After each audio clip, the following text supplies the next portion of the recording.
కానీ నా దేశం కోసం, మా నేల కోసం పనిచేస్తున్నాం. ఎందుకంటే ఇది పరిస్థితుల్లో మేము ఇచ్చే పరిస్థితుల్లో ఉండాలి మనందరం.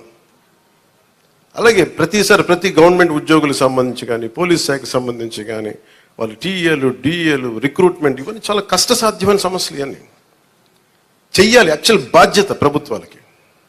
నేను ఈ రోజున ప్రభుత్వంలో భాగస్వామిగా చెప్తున్నాను. నేను అద్భుతాలు చేస్తాం అని చెప్పట్లేదు, కానీ మీకు జవాబుదారీతనం ప్రభుత్వం ఉన్నది ఉన్నట్టుగా చెప్తాం. ఈ రోజున చేయగలిగేది చేసి చూపించాం. ఈ రోజున రాగానే మొదటి సంతకం గౌరవ ముఖ్యమంత్రి శ్రీ చంద్రబాబు గారు పెట్టింది ఇది. మేము అనుకున్న స్కిల్ సెన్సెస్ నేను ముందు ఇనిషియేట్ చేశాను. ఇక్కడ వారాహి సభలో చెప్పాను, స్కిల్ డెవలప్మెంట్ జరగాలి. ఒక యువతలో ఎంత ప్రతిభ ఉందో తెలియదు మనకి. వారి ప్రతిభను వెలికి తీయాలి, వారి సమర్థతను వెలికి తీయాలి. వాటిని పెట్టుకుని అది 5 సంతకాలు అది ఒకటైంది. అలాగే ఈ రోజున మేము మాట చెప్పినప్పుడు మన పిఠాపురం నియోజకవర్గానికి సంబంధించే మొత్తం పెన్షన్స్ అందుకునే లబ్ధిదారులు 40,765 మంది. దీనికి సంబంధించిన డబ్బు రూపంలో మొత్తం 27,34,00,000. వృద్ధాప్య పెన్షన్లు అందుకునే వాళ్ళు దాదాపు 20,396. వితంతు పెన్షన్లు అందుకునే వాళ్ళు 9,970.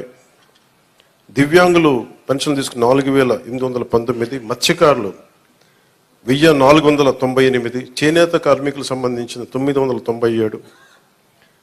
కల్లుగీత కార్మికులు 619. డప్పు కళాకారులు 230. ఇలా కాకుండా అలాగే ట్రాన్స్జెండర్స్ కానీ, ఇందాక మీరు మాట్లాడుతూ ఉన్నారమ్మా, దీని గురించి మీరు ప్రత్యేకంగా మాట్లాడతాం మీ గురించి ప్లీజ్. కరెక్టే, ఇవన్నీ మీరు ఒక్కరోజు వినండి. మీరు ఆవేశపడకండి, కూర్చోండి, వినండి. దయచేసి వినాలి. మీరు జర్నలిస్టా, మీరు సంఘం నుంచి వచ్చారు? ఓకే, కూర్చోండి ప్లీజ్, కూర్చోండి. ముందు ఎక్కడో చోట ఒక అడుగు మొదలు పెట్టాం. తమరి పేరు మీ పేరు సార్? ఓకే, గోవిందరావు గారు. ఇది ఎక్కడో ఒక చోట మొదలు పెట్టాం, గుర్తుపెట్టుకోండి. ఇందాక కలెక్టర్ గారు కూడా అదే చెప్తున్నారు.